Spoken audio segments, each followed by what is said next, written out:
How good is Josh Heupel? Now, we all think he's a good coach. We're all impressed with what he's done here at Tennessee. But when you stack him up against his peers, how good is Josh Heupel? The Coach Rating Index believes Josh Heupel's a top 10 coach when all things considered, if it's an even playing field. We're going to dive into that and a whole lot more at your Friday Locked On Vols. You are Locked On Vols, your daily podcast on the Tennessee Volunteers. Part of the Locked On Podcast Network, your team every day.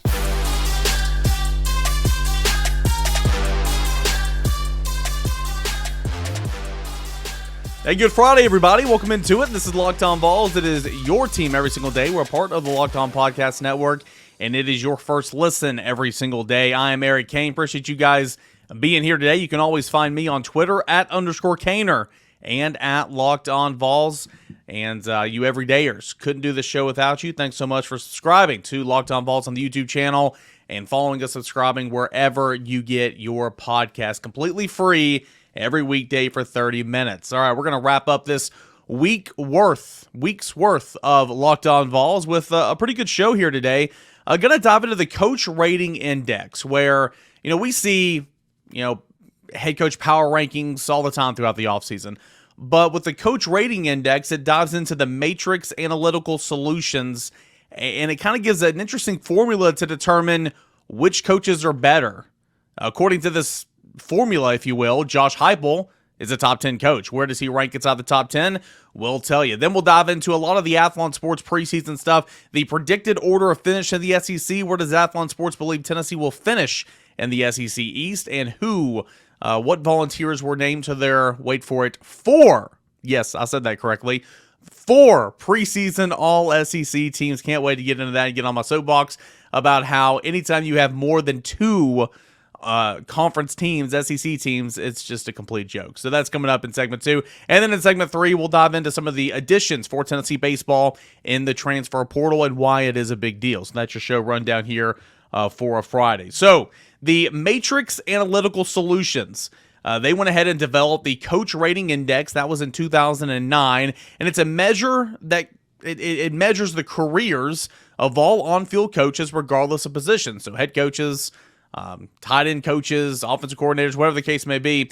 And the Matrix Analytical data is not available publicly, but they did provide it to 247 Sports over the offseason, and that's kind of where I'm reading a little bit of that. So it's a pretty good write-up here. It sells its data to athletic departments around the country. What the Coach Rating Index is, it's a massive grading system with over 30,000 individual unit profiles and over 250,000 annual coaching result reports.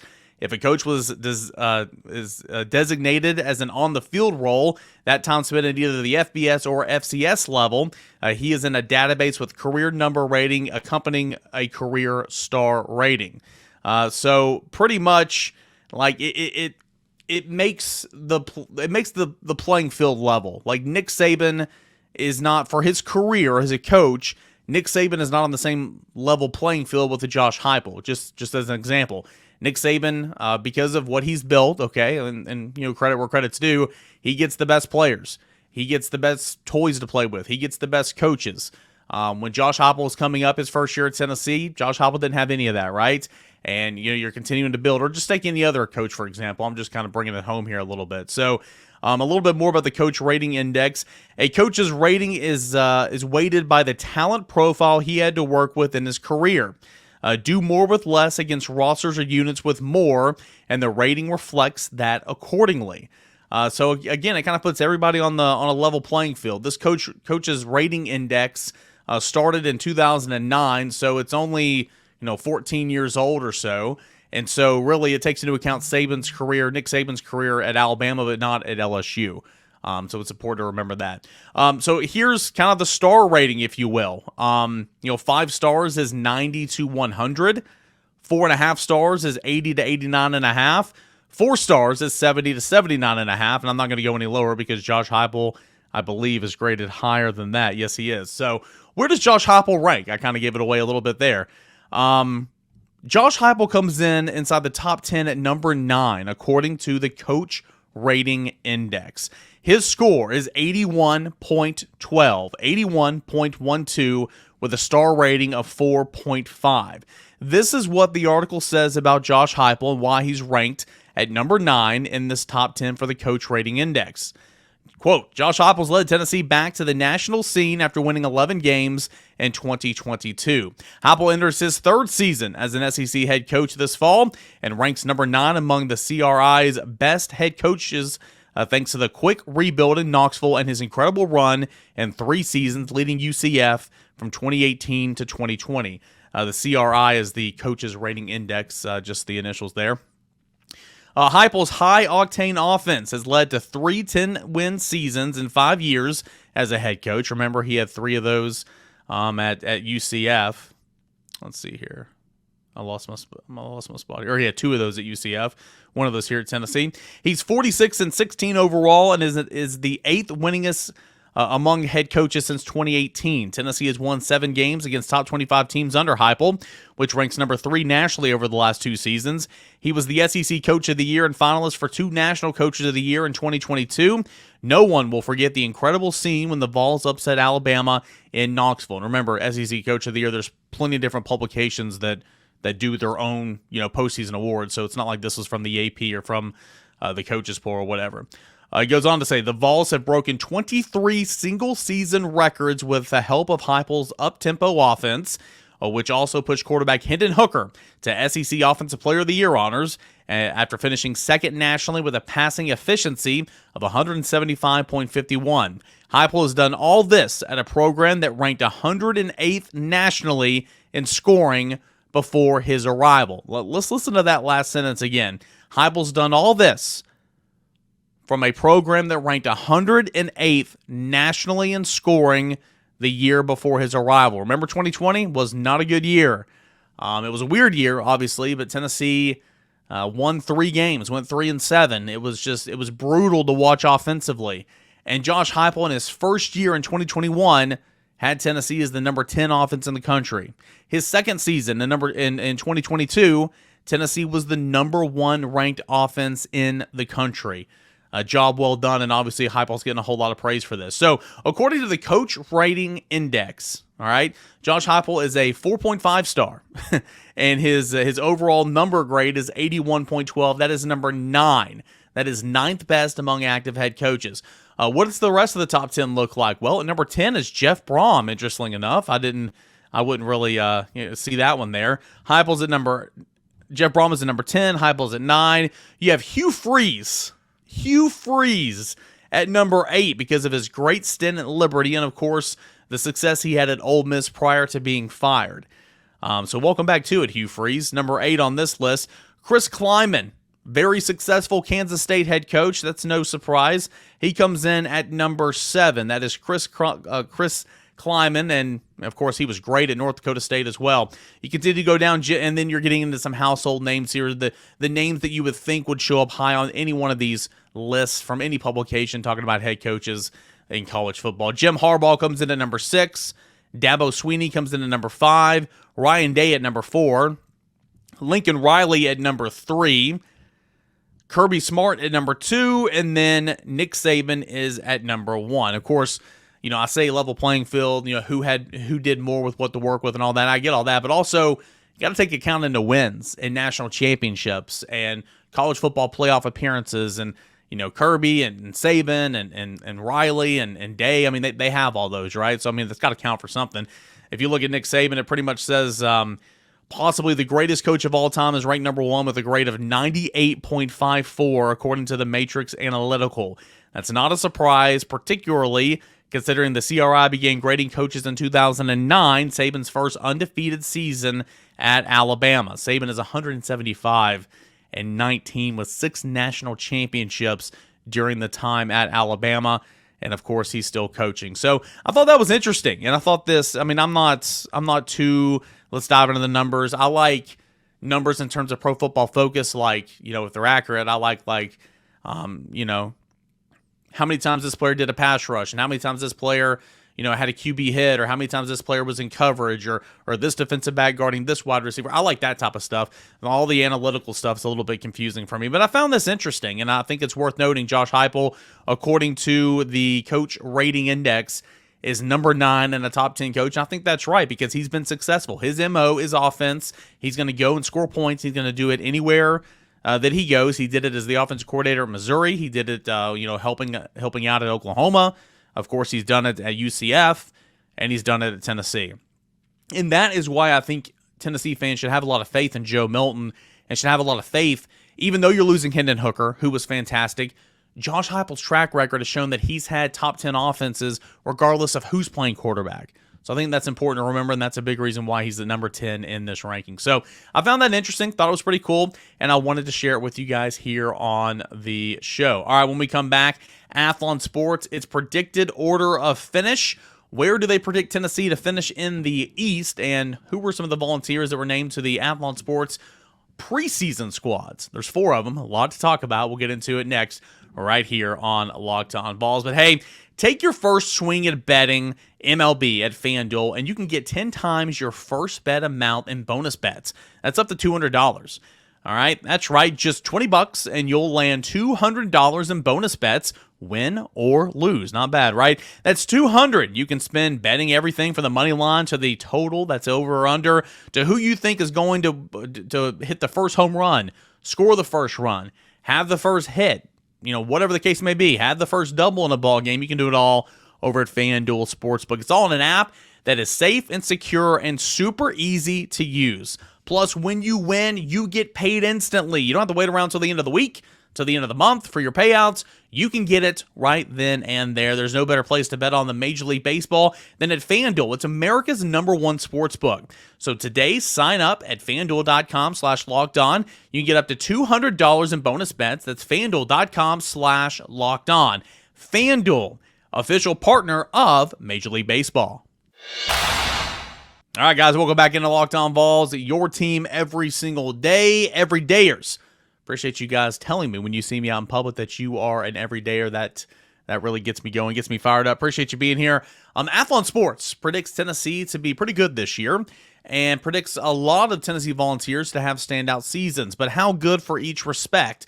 Athlon Sports, the predicted order of finish in the Southeastern Conference and in the SEC East. Where do you think they predict Tennessee to finish? I think it's, and of course you got to play the games, don't get me wrong, and I think Kentucky will have something to say about this. I think South Carolina can have something to say about this.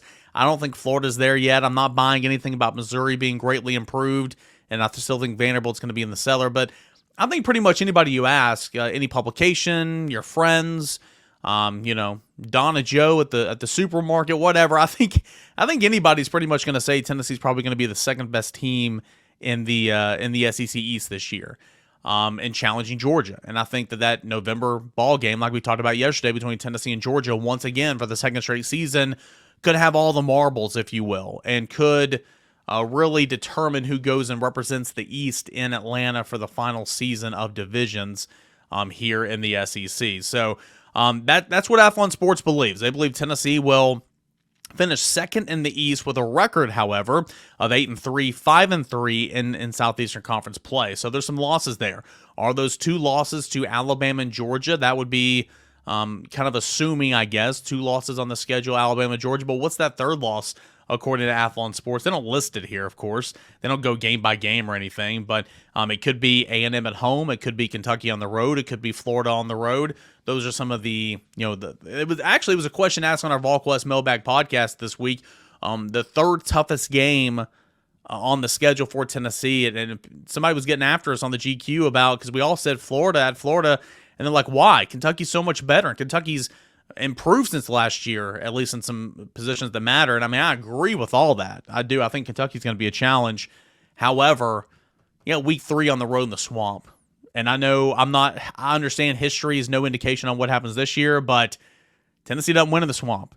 And it's early in the season. I think Tennessee can be a better, just like with any team, I think Tennessee, there's the potential to be a better or a worse football team as the year goes on. So, half glass full guy. I think Tennessee will be a better football team in October than it is in September. I think Tennessee will be a better football team in November than it is in December. So that's just kind of the way I look at it, and that's why I think Florida would be that toughest game. But anyway, they have Tennessee going 8-3, 5-3 in the Southeastern Conference, sitting behind Georgia at number 2 in the East. So it's Georgia, Tennessee, Kentucky Kentucky's record is 8-4, 4-4 in the Southeastern Conference play. Yeah, they left off a number here. That can't be right. Tennessee can't be 8-3. I don't know why I didn't catch that. Yeah, they must have been 8-4. Tennessee's got to be 8-4 right there. So what's that other loss going to be? For one of those teams. Anyway, Athlon Sports left off a number there. But anyway, they have Georgia at 1, Tennessee at 2, Kentucky at 3, South Carolina at 4, Florida at 5, Missouri at 6, and Vanderbilt at 7. I went on that whole spiel saying, well, where's that other loss there? If you have 8 wins, you've got to have 4 losses. So that's how simple math works, right? Maybe they meant Tennessee goes 9-3. That'd make a whole lot of sense. I could see that. Of course, that FanDuel, over-under, that totals at 9.5. So I think 9 would make a whole lot more sense than 8 wins. I think Tennessee will at least get 9 wins. That is my assumption. The West, if you're wondering, Athlon Sports believes it'll be Alabama at 1. LSU at 2. That's interesting because LSU is kind of the trendy pick here, right? LSU is the darling of the offseason, but they're coming in at number 2 here in the West, according to Athlon Sports. A&M coming in at number 3, Ole Miss at 4, Arkansas at 5, Mississippi State at 6, and Auburn in the cellar at number 7. The SEC Championship, they believe it will be Georgia over Alabama. It's a big year for Alabama, obviously. I mean, is it going to be Tyler Buckner? Is it going to be Jalen Milroe? Is it going to be Ty Simpson? What are you going to do at quarterback? You got a great running back room.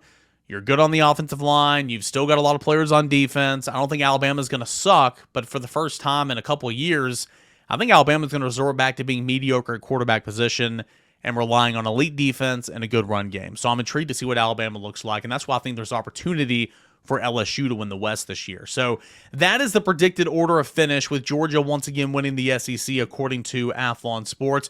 What about those preseason teams, eh? Athlon Sports, and again, they do great work. Steve Lassen put this out there. I'm looking at his article right now. I've had him on radio shows before. I think I've had him on this podcast before. He's good at what he does, so I'm not bashing him.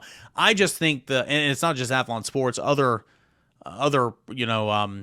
publications do it as well. When you go to SEC Media Day, then they make the media vote on like 4 teams. I think it's ridiculous. Like, I remember driving back from SEC Media Days a couple years ago, and I'm just like, okay, who should I put as 4th-string safety? Like, I don't know any more safeties in the league. Like, maybe, okay, I recognize that name. I don't know if he's good or not, but I recognize that name. Let me just put him down. It's getting to that point, right? I mean, so anybody that does more than 2 all-conference teams, it's just so silly, so silly. Well, Athlon Sports, they don't have any Tennessee Volunteers on the first-team offense or on the first-team defense. You look at wide receivers where potentially a Tennessee Volunteer could be there. They have Juice Wells, Evan Stewart, and Malik Neighbors. Your first all-conference first-team quarterback, in case you're wondering, is KJ Jefferson. Of course, you go down. I mean, there's not really anybody defensively. Maybe Aaron Beasley, but they have 4 linebackers listed there on the first-team defense, and Harold Perkins of LSU, Nathaniel Watson of Mississippi State, Jamin Dumas-Johnson of Georgia, and Tyron Hopper of Missouri. Kind of hard to argue with those 4. I recognize all 4 of those names for sure. Let's go down to the second-team offense. That's where we see our first Tennessee Volunteer, and it is Brew McCoy sitting there at wide receiver. You have Brew McCoy along with Dominic Lovett of Georgia, formerly of Missouri, Ladd McConkey of Georgia, who gave Tennessee fits, and those are your wide receivers on the second-team offense. And in case you're wondering, Will Rogers actually got the nod for the second-team quarterback in the SEC, according to Athlon Sports. But nobody else on the first team or the second team offense for Tennessee. Nobody on the second team defense. What about Aaron Beasley, right? What about Omari Thomas? Well, they're not there. You go to the third team offense. Nobody's there. There's nobody there for Tennessee on the third team offense. On the third team defense, there's Aaron Beasley. He's in a linebacker group along with Amar Spites, Shamar James, Chris Paul Jr. Okay. Yeah, all right. So Aaron Beasley, I think there was a case for him to be at least second-team preseason defense in the SEC, but Athlon lists him as third. You go on to specialist. D. Williams, punt returner for Tennessee, gets the nod as the third-team all-conference punt returner, according to Athlon Sports. And then here's where a lot come in. Fourth-team offense. Fourth-team preseason picks. It is just hilarious, but here we are. Spencer Rattler gets the call at quarterback for the fourth team. Jalen Wright, there you go, Tennessee running back, gets the call running back along with Trevor Etienne of Florida and Jaquarius Marks of Mississippi State.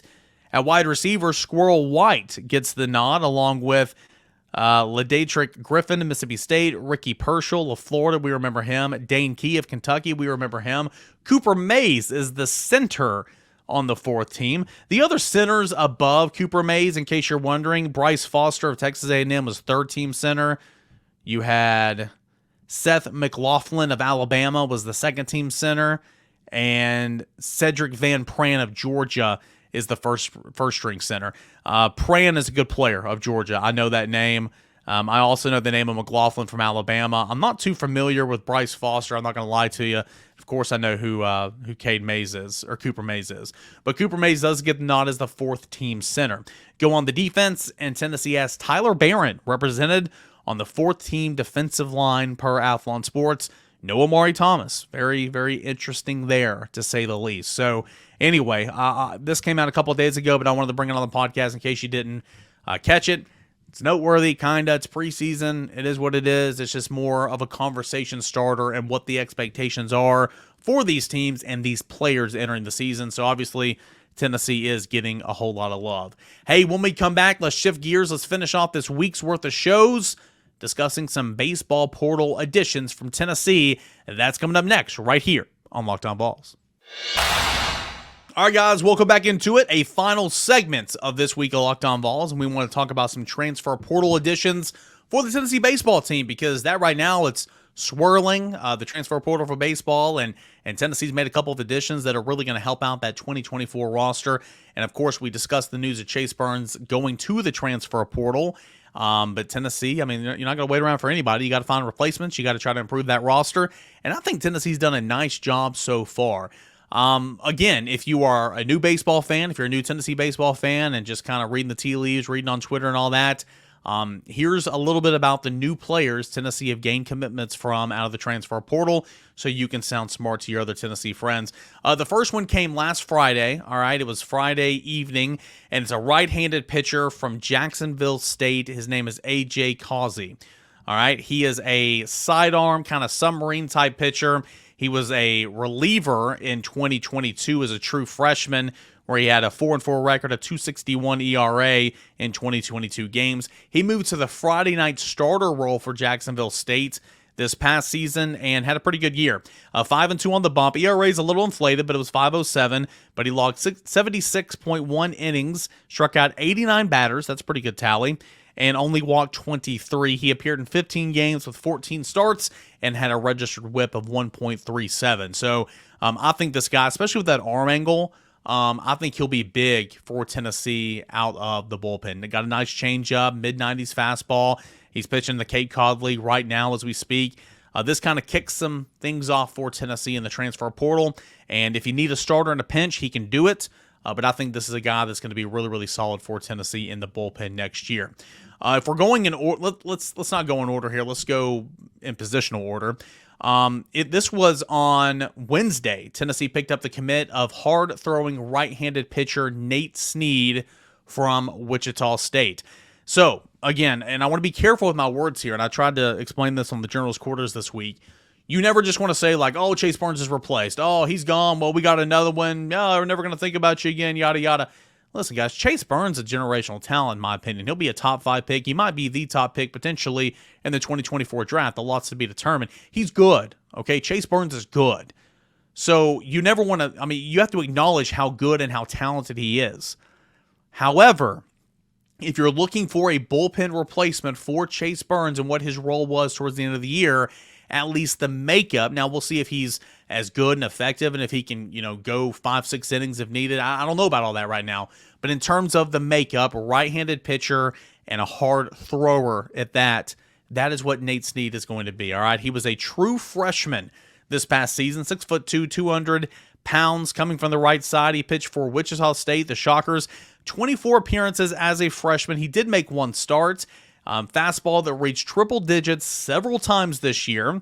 All right, he had 53 strikeouts, 17 walks over 42 innings and 2/3.